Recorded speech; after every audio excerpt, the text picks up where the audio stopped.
Welcome to Beyond Death, where we examine near-death experiences from people who say they died, visited the other side, and came back.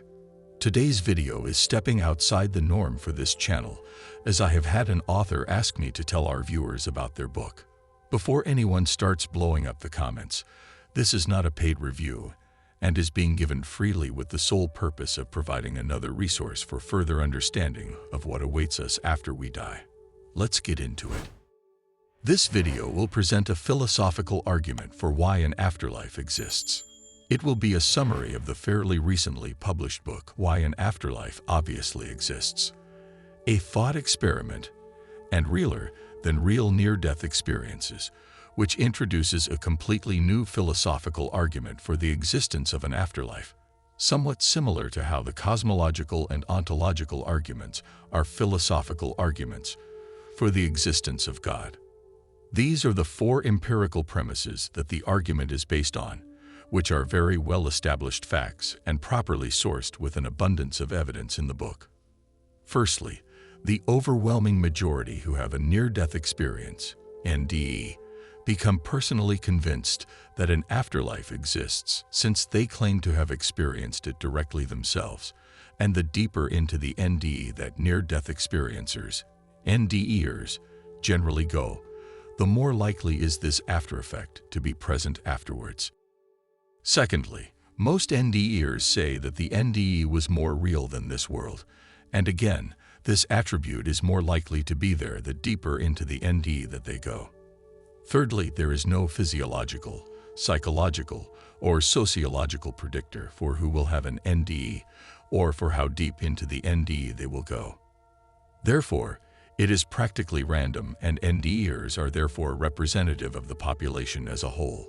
So if, say, 10% of the population are atheists or materialists, then 10% of NDEers were atheists or materialists before their NDE. And if X% of the population are reasonable, trustworthy, skeptical people, then X% of NDEers are as well. Fourthly, at least millions, but probably tens of millions of people have had NDEs. These four well-established empirical facts about near-death experiences, NDEs, when viewed together, make an extremely compelling philosophical argument for the existence of an afterlife. Since among those that go deepest into the NDE, 100% end up being convinced that there is an afterlife. And since those that have NDEs are representative of the population as a whole, and everyone becomes convinced of the existence of an afterlife when they have a sufficiently deep NDE themselves, it is therefore the case that 100% of the population agrees that there is an afterlife, and that NDEs are experiences of the afterlife, once they have a sufficiently deep NDE themselves. And so would you, me, or anyone, including the most dogmatic atheists and skeptics, because the NDE world is vastly more self-evidently real than this puny little experience of life on Earth we have now. When you dream and wake up, you immediately realize that life is more real than your dream. When you have an NDE, the same thing is happening, but on a higher level, as you immediately realize that life is the deep, deep dream, and the NDE world is the real world.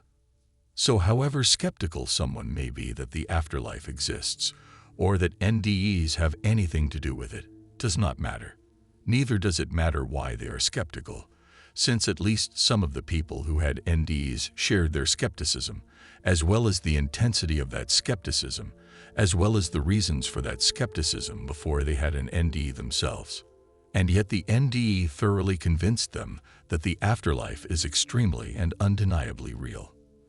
As one NDEer said, quoting from Why an Afterlife Obviously Exists on page 43, "I certainly understand people's skepticism about this.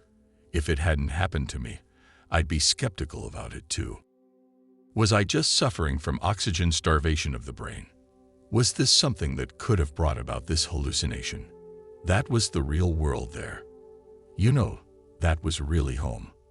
To develop this argument further, and to be brief, and to make it simple, let us just here and now focus on the subset of the deepest of NDEers where all end up being convinced. Going into all the details here, as is done in the book, would take too much time, unfortunately.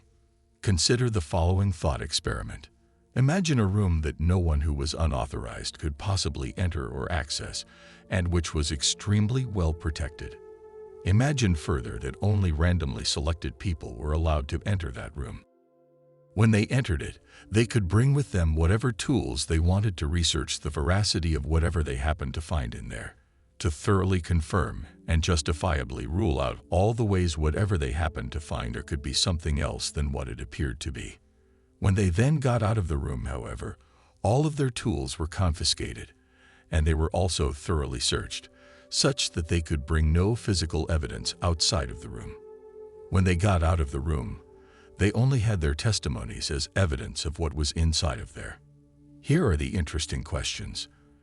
After how many randomly selected people going through this process would it be reasonable to conclude that their testimonies were likely true? And how does this number change in relationship to the level of the extraordinary claim of what is reported to be in there? One randomly selected person might not be too trustworthy, but with 10 the likelihood that they are all lying or mistaken drops precipitously. With 100 or indeed 1,000, would there still be a single skeptic left outside if the claim was mundane, like a brown table with a white plate on it? And if this experiment was repeated 1 billion times, would we expect 1,000 randomly selected people to get it wrong even once? And if the extraordinary nature of what is in there increases, does the epistemic situation actually change? If it does, then how and why? We might need a few magnitudes more testimonies, like 100,000, but once we do, how can we reasonably argue that it is actually likely that 100,000 randomly selected people are all lying or mistaken in their research, or that their testimonies of what is in there are irrelevant, as if testimonies transmit neither knowledge nor its justification? Indeed, if 100,000 randomly selected people go into the room and report that there really is a shining pink elephant in there, what reason can we possibly have for doubting them, as if their skepticism was not as great as ours before experiencing and researching it themselves? This, it is argued, is figuratively the epistemic situation we are in with NDEs. In both cases, it is obvious to those that have the experience that the issue at stake is there, the afterlife, and the shining pink elephant, and it is justifiably realized as being there. The afterlife is realer than real, and those in the room have used tools to confirm its existence. But at the same time, in both cases, it does sound difficult to believe in an afterlife or a shining pink elephant for many of us who have not experienced it, and it is controversial, taboo, and very unmentionable in society, generally, and this is especially true for academia. Yet, in both cases, what reason do we really have to think that it is likely that they are all lying, mistaken, or that their testimonies are irrelevant? What reason do we really have for thinking that our skepticism would encounter a different fate than everybody else's skepticism if we were to go into the room or have an NDE ourselves? Many people who have not had NDEs and who have not researched or read the literature on them tend to understandably assume that they are either dreams or hallucinations with their origin in neurochemistry, somehow. However, to the NDEers themselves, it is obviously not a reasonable explanation at all in light of how self-evidently ultra-real the NDE experientially was. To understand this, we must try to put ourselves in their position. If we were to awaken to a higher reality, how would we go about knowing and ruling out that we were not dreaming or hallucinating? Would it always be more reasonable to just sit and shake in a corner and repeat to ourselves that it just has to be some seemingly ultra-real hallucination or dream of a mind in what is, from that perspective, a seemingly lower reality, and to continue to do this for quadrillions upon quadrillions of years? At some point, does it not become deeply obvious that it has to be conceded that if a reality appears more real in every imaginable way than the one we came from, and it can be explained and shown to us in every way why we thought the lower reality was the primary reality while we were still there, then the only rational conclusion for us is that the new reality we are encountering is the more real reality. This is precisely the situation that NDEers are finding themselves in, and also why they are certain that it was real and not a hallucination or dream.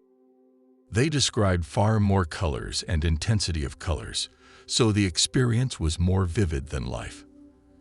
Consider, for instance, this quote from an NDE, or from Why an Afterlife Obviously Exists, on pages 66 and 67. As an aside, I'm an artist. There are 3 primary, 3 secondary, and 6 tertiary colors in the visible light spectrum. Here, I was seeing a visible light spectrum with at least 80 new primary colors. I was also seeing this brilliance. It's disappointing for me to try and describe, because I can't. I was seeing colors that I had never seen before. NDEers also describe that the feelings are trillions of times and beyond more intense there, so the experience was more powerful than life. Consider, for instance, this quote from Why an Afterlife Obviously Exists on page 74, where it is pointed out that one NDEer who had also tried the psychoactive drug MDMA, usually referred to as ecstasy, described their NDE as if 1,000,000 times what the ordinary dosage of this drug provides would not even begin to scratch the surface of explaining the intensity and powerfulness of the love, peace, and bliss that was within the NDE light.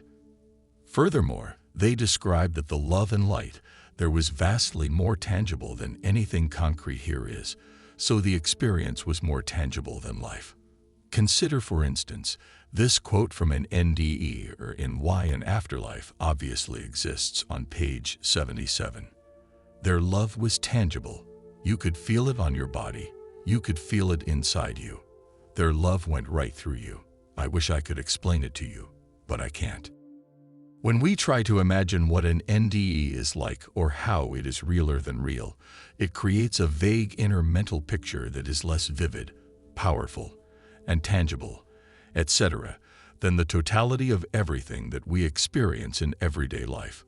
So our imagination takes us in the wrong and opposite direction of where we want to go when trying to appreciate what an NDE is like. So we must try to keep this in mind when trying to understand on a conceptual level what an NDE is like. We can understand on a conceptual level what having an NDE is like, but we cannot imagine it. And when we try, it takes us in the wrong direction. Moving on, NDEers describe being able to relive their entire lives from first, second, and third-person perspective, respectively, simultaneously, and with better access to all knowledge of all that happened, so the experience was more clear-thinking, coherent, detailed, and structured than life. Consider, for instance, this quote from an NDE from Why an Afterlife Obviously Exists on page 83, which clearly illustrates how an NDE can be a more clear-thinking, coherent, detailed, and structured experience than everyday life, and also gives us an insight into how the NDE world is far more advanced than ours. The room seemed to be suspended in mid-air, and right in the middle of the dark of space with swirling galaxies going on all around it. Standing on a floor that appeared as reflective, black onyx, I looked up and saw 4 translucent screens begin to appear and form a kind of gigantic, cubed box all around me. It was through this method that I was shown my life review. Without ever having to turn my head, I panoramically saw my past, present, future, and there was even a screen behind me that displayed a tremendous amount of scientific data, numbers, symbols, and universal codes. I was in complete amazement because, as all of this was occurring, I realized I understood absolutely everything I was seeing, even in the most microscopic detail. There seemed to be no limit to the thoughts I was able to think or the ideas I was able to absorb. In this space, what we tend to think of as a limited comprehension or single-mindedness here on Earth becomes truly infinite and limitless here. I kept thinking over and over how true it is what they say, that when we go back home, we all really are of one mind. Furthermore, while our dreams are scenarios that come into existence and go away almost immediately, everyday life is a far more consistent experience because we are always the same beings, with the same environment, in the same society, and this always is the same way in terms of structure and how it works and operates, and we have been a part of it for decades, which therefore clearly makes everyday life a lot more of a consistent experience than our dreams, and this plays a huge part in us judging that everyday life is more real than our dreams. However, NDEers describe their NDE as waking up into an eternal reality that has always been the same way and that they have always been a part of, in contrast to this earthly reality that they only had been a part of for a few decades, so the experience was vastly more consistent than life. Consider, for instance, this quote from an NDE from Why an Afterlife Obviously Exists on page 89. I started to realize that I was becoming surrounded and observed by many beings. Every single one of these individuals was someone I knew very well, but did not recognize as having been a part of my life during this incarnation. Yet, the closeness and familiarity I felt for these beloved souls surpassed any devotion for anyone I have ever learned to love here on this planet. Memories of previous, past life experiences with these beings started to fill my consciousness, and as this happened, I was filled with absolute wonder at how truly eternal we all are. I saw how life never ends. I remembered the process of reincarnation is endless, wonderful, and truly eternal. I witnessed my own spiritual evolution and saw that I had existed long before this present incarnation, where I am now a male human. For me, watching the process of living life after life unfold was mind-blowing. I undeniably observed that I had lived an innumerable amount of lives. What I observed went way beyond what I would have originally thought reincarnation would be. And with reincarnation, I am not exactly speaking about being born again and again on this planet or other places alone. My NDE clearly showed me that these bodies we now inhabit are not the first and only time we have existed. I saw that our soul and spirit is ancient. I also observed that there is no such thing as death. As is clearly illustrated by testimonies like these, the NDE world is a vastly more consistent experience than everyday life, and just like we remember things about everyday life, every time when we wake up, rather than finding ourselves in a new reality with no memory of it, so too do some NDEers remember things about that eternal reality, rather than learning everything about it from scratch. So to sum up, all the reasons that we have for thinking that everyday life is more real than our dreams, NDEers have for thinking that their NDEs were more real than everyday life. In the movie The Matrix, Neo takes a day or a few days to accept that he has woken up to a higher reality, and that is in a reality that is roughly as real, from an experiential point of view, as the one he woke up from. NDEers say that the NDE world was vastly more real, in all ways you can imagine and beyond, than everyday life. They also say that the NDE world was vastly more advanced technologically than we are, or even than we could be billions of years from now. So when Neo came to the conclusion that it was real, it was just as real, and he was only 200 years or so in the future. The NDE world is vastly more real, and it is far more advanced than we can ever hope to become in the ultra-deep future. So why should NDEers not be at least as justified as Neo ever was, if not vastly more justified of its reality? And so the argument asks, what does the skeptic, who has not had the experience, understand about why NDEs must be likely dreams or hallucinations that everyone else, their fellow human beings, 100% of the population, who have had the experience, do not understand? What do they think their fellow neurologists, scientists, and atheists, etc., do not understand that they do, as a reason for why they would not come to the same conclusion for the same reason as everyone else if they were to have an NDE themselves? This has been a brief summary of the philosophical argument being developed in the book Why an Afterlife Obviously Exists. A thought experiment and realer than real near-death experiences.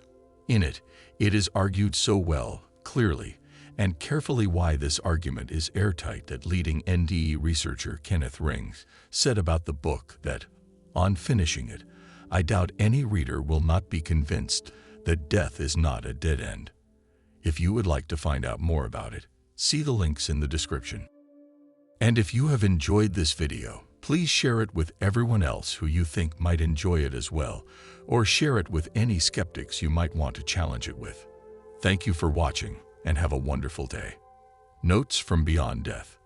This book summary was written by Jens Amberts, author of Why an Afterlife Obviously Exists. A thought experiment, and realer than real near-death experiences. I have received no compensation for posting this to my channel. Do you have thoughts on the topic? Drop them below in the comments. Until next time, stay blessed.